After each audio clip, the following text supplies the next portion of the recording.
Hello বন্ধুরা, welcome to my YouTube channel Bhabin Goswami. তো সবারই জানাই অনেক অনেক ভালোবাসা এবং শুভেচ্ছা। তো আপনাদের জন্য একটা সুখবর একটা।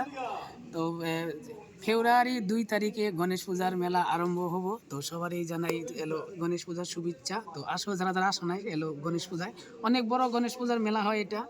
তো এটা আপনারা নামনি আসামের ভিতরে, লোয়ার আসামের ভিতরে ফার্স্ট একটা এত বড় গণেশ পূজার মেলা। হয়তো যারা দেখো নাই তো তাদের জন্য একটা সুখবর, তাদেরকে দেখাবো আমি। এই যে মন্দির, গণেশ পূজার মন্দির। তো এখন কাজ কাম সব করতে আছে। তো এখানে ঘর সর বানাইতেছে এখান দিয়ে। তো এখন যাই কিলাখানায় বাঁশের সব কিছু বানাবো নিচ্ছে কিলাখানায়।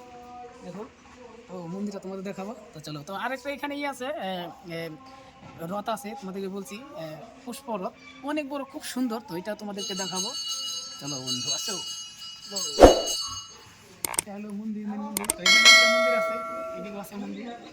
এই মন্দিরটাও কিন্তু বিশ্বকর্মা নিজে হাতে কিন্তু বানাইছিল। তো এখন যাই হোক সবাই কালার কালার করে কমিটিয়ে প্রতি বছর কালার করে, খুবই ভালো লাগে কালারটা, দিকেও পছন্দ লাগে সবারই।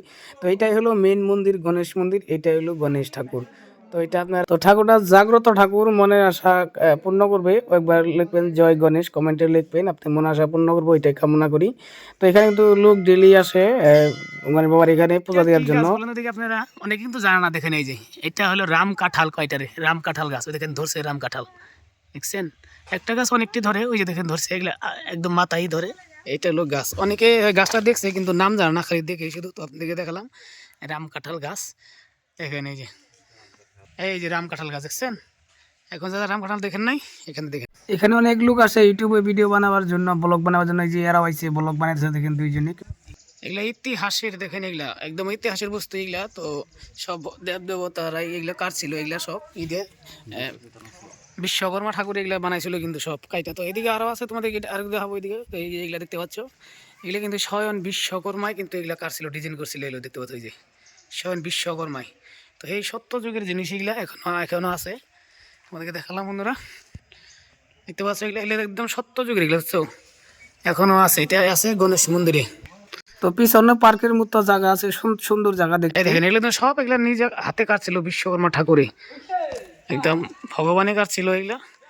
এখনো আছে ইতিহাস, যেটা আপনারা অজানা কথা, ইতিহাস যেগুলো এখনো জানতে পারেন নাই। তো আসেন গণেশ মন্দিরে, অনেক কিছু জানার বাকি আছে, সেগুলো জানা যাবেন এখান থেকে। দেখেন এই যে এখানে দেখালাম আপনাদেরকে আমি। বলছিলাম যে রথ আছে, এই যে দেখেন, এই যে শ্রী শ্রী জগন্নাথ দেবর রথ। এটা লোহার কিন্তু খুব সুন্দর রথটা। এই কথা রথের কথা বলছিলাম আপনাদেরকে, খুব বড়। তো ভিতরে গেলাম না এখন, তো বাইরে আপনাদেরকে দেখালাম। এখানে কৈলাস ধামও আছে এখানে। তো এইদিকে ঘরও আছে, আরো এটা মিশিয়ে কাজ করতে আছে এখানে নেই।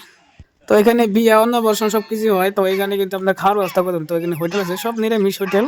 তো এটা হলো পিছন সাইড। তো এটা কি ঐতিহাসিক বস্তু কিছু আছে, বিশ্বকর্মায় কাটছিল, এখানে বস্তু আছে। তো এটাও আমি আপনাদেরকে দেখাবো। তো একটা পাথরের মধ্যে কি লিখছিল, কিভাবে রাখছিল পাথরটা, সেই পাথরটা কিন্তু এখনো আছে। কিন্তু শুধু খালি একটা ছোট পাথরের পরে কত বড় একটা পাথর উপরে রয়েছে, এই বস্তুটা তোমাদেরকে আমি আজকে তুলে ধরলাম বন্ধুরা। তো তোমাদেরকে দেখাবো, কাটাকাটি না করে সম্পূর্ণ দেখো, জানতে পারবো জানা কথা। দেখো এই যে এই পাথরটাই, এই যে নিচে লিখছিল মিনা বাজার। দেখেন এই যে মিনা বাজার সবকিছু আছে, এখন ফিট করতেছে। তো এখনো ফিট করা হয় নাই। তো এটা হলো মেন রাস্তা, এটা হলো গেট। আমার পিছনে যেটা দেখতে পাচ্ছেন, এটা কিন্তু বসা বলতো কিন্তু এটা। তো কানে কানে যা বলবেন এটা মেহনত করবেন, সেটা ফলে এটা। তো আশা করি মেহনত করবেন। তো এটা হলো মেন গেট বন্ধুরা, এটা হলো মেন গেট। তো এটা হলো রাস্তা, এটা ওই যাওয়ার রাস্তা। আর এইখান দিয়ে আপনারা যাইতে পারবেন কয়েগাছি যেটা পার্ক, কয়েগাছি পার্কে যেতে পারবেন। আজকে হয়তো লোক আসে নাই, লোক কিন্তু সবসময় এখানে কিন্তু ভিড় থাকে। তো বিয়া অন্নপ্রাশন সবকিছু করায়, প্রচুর ভিড় থাকে এখানে। তো তোমাকে দেখালাম, এই যে দেখতে পাচ্ছি এগুলা রিলিংলা, এত পরিমাণের ভক্ত হয় পূজার দিন। এখনো আইছে, তো ধূপচুপ লাগাইতেছে, আসলো প্রচুর ভক্ত হয়। তো চলো আসো বন্ধু, তোমার তাড়াতাড়ি। যদি আপনাদের ভিডিও ভালো লাগে লাইক করবেন, কমেন্ট করবেন, শেয়ার করবেন। আর আমার চ্যানেলে নতুন চ্যানেলকে সাবস্ক্রাইব করবেন। তো tata, bye bye, thank you, ভালো থাকো, সুস্থ থাকো। আজকে মতন এখানে রইলো বন্ধুরা, থ্যাংক ইউ।